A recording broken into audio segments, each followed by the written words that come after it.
దేవాలయం ప్రతిష్ట అయిన దగ్గర నుంచి శంకుస్థాపన చేసిన దగ్గర నుంచి ప్రతిష్ట అయ్యేంత వరకు కూడా ఈ ప్రాంగణంలో సకల దేవతలందరూ కూడా 3,000,000 దేవతలందరూ కూడా కొలువై ఉంటారట.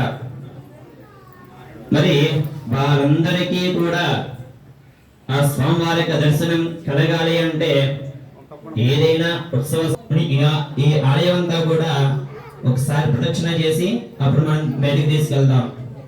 వారందరి ఆ 3,000,000 దేవతలందరికీ కూడా దర్శన నిమిత్తమే ద్వాదశ ప్రదక్షిణ కార్యక్రమం జరపబడుతుంది.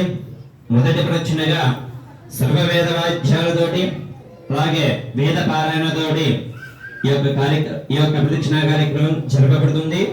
అందరూ కూడా ఎవరైనా పెద్ద మనుషులు కానీ లేదా నాయకులు కానీ వెళ్తున్నప్పుడు వారి వెనకాల మనవంతుడికి ఎదురుగుండగా మనం వెళ్ళాలి. మనం వేసేటటువంటి అడుగు ఏదైతే ఉందో ఆ అడుగు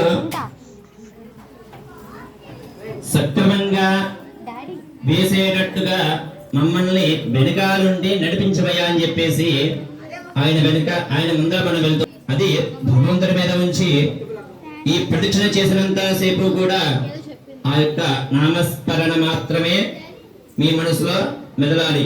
ఎటువంటి మాటలు కానీ ఏమి కూడా మాట్లాడకుండా మొదటి ప్రదక్షిణ కార్యక్రమం మనం ఆచరిద్దాం.